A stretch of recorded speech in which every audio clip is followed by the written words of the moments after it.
Joel Klatt back here on the Rich Eisen Show. How are you, Joel? Listen, this is not about pleasantries this week.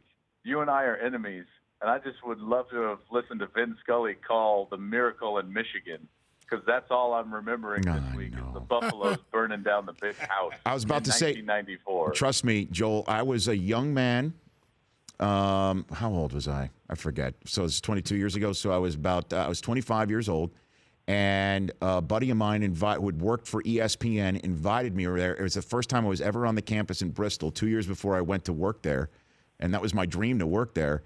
And I went there to have an informational interview with Keith Olbermann.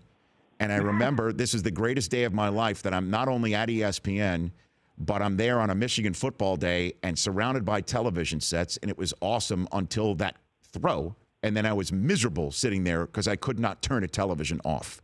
That's all I saw, Joel, that day. Well, it was one of the great days of my youth. So we had a very different experience. Nice. Yeah, we were joking is how quickly will the Big Ten Network show that Cordell Stewart bomb, Hail Mary, before the game, and then if the game's close in the fourth quarter. Right, Joel? Is that what we're going to see? I'm sure that they will. You know, I mean, what people forget is that Michigan and Colorado have played 2 times since then. You know, I think the next year, 2 years later, Michigan came to Boulder, beat Colorado, and then Colorado went back to Michigan at a point and lost a game. So, you know, Michigan's got the better of the rivalry and was actually better that day, save for that one, for that one play. But what a game it was, man. I remember it like it was yesterday. I was 12 years old. And I was at my sister's club volleyball game. I was so mad that my mom dragged me along to this dumb fall league volleyball game. And thankfully, there was a guy in the corner of the gym with one of those old school, like, TVs. Remember, like, the little TVs with the 2 antennas come on that was, like, the size of 2 postage stamps as a screen, and it was black and white. Yeah. There must have been 30 of us huddled around that screen, and then we all exploded when the play happened. The game stops. We're jumping around, crashing on the bleachers. It was awesome. And now if that happened today, everyone's watching on their phones live on an app. It's truly amazing how things have changed. Yeah. I've got Joel Klatt here on the Rich Eisen Show. So break down Ohio State, Oklahoma for me. How do you see this one playing out on Big Fox Saturday, Joel? This is such a good game, obviously, right? And the anticipation and the electricity in the air here is palpable. We got here yesterday, and I was in the airport. Normally you don't get the energy until like late on Friday, you know, like kind of afternoon time on Friday. Mm-hmm. But I walked through the airport and people are shouting OH at each other. Then because of that, some of the Sooner fans are yelling Boomer. You know, I mean, this is Thursday in the airport in Oklahoma City. So amazing energy so far. And then as far as the game, Ohio State hasn't been tested, right? I mean, they haven't played anybody that's going to test them. However, when you look at some of the other great teams around the country that have not done what they were supposed to do with lesser opponents, then you can give Ohio State some credit for what they've been able to do at home. Barrett's been very good. They were sluggish early last week, but he's certainly been very good, in particular throwing to guys like Curtis Samuel in the slot. Mike Weber's been pretty good as their running back.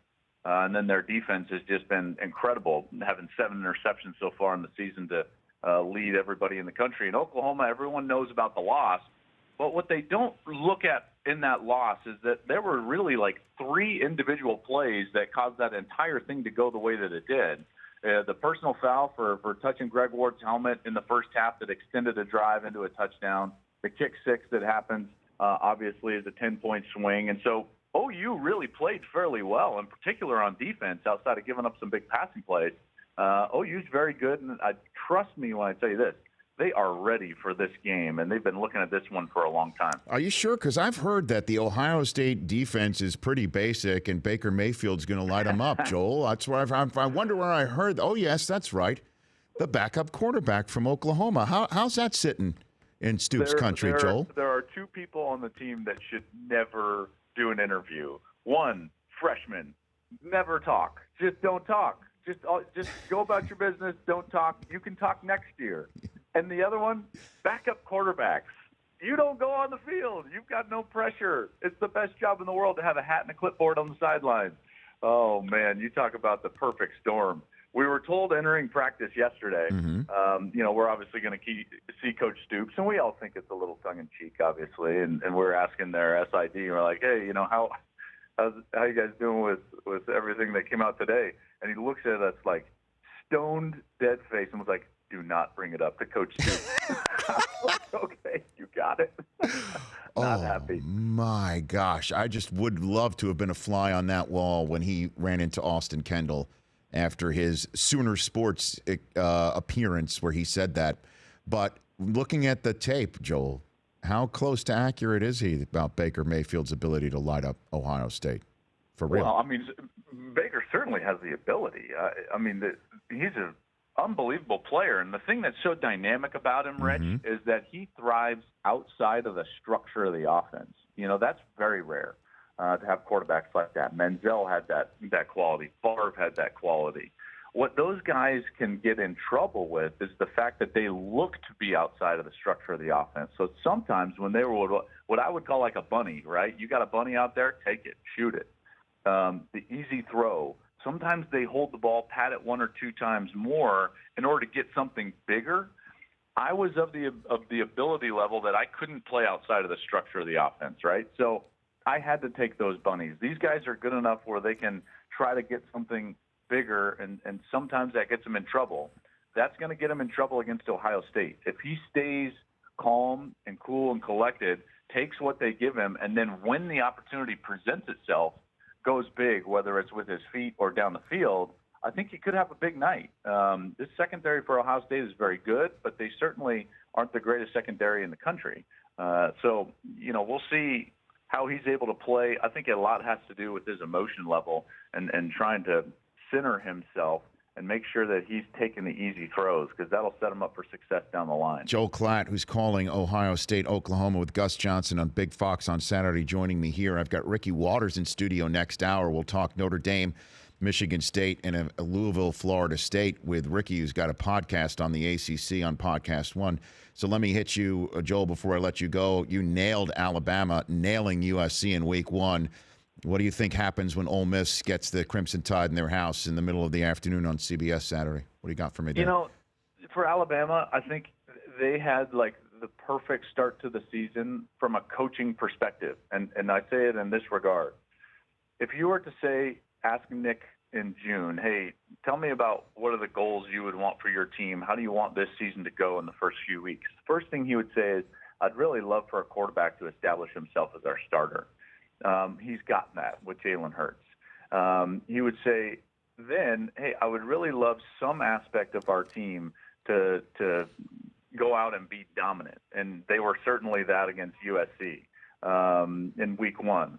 And then the next thing he would say is, and then I want something to happen where our team is humbled. And he got that in week two. And the reason he wants a humbled team and a hungry team is so that he can lean on them in practice and remind them about those boring, monotonous details that make great football teams great. I'm of the belief that greatness is realized through the attention to detail. And the only teams that can truly be great at the detail and the monotonous of that are the ones that are humble and the ones that get leaned on by their coaches. And that's certainly what has happened this week at Alabama after last week him blowing up on the sidelines. So I expect them to beat Ole Miss. This is a perfect storm for them. They're going to be focused. I expect Lane Kiffin to run the ball.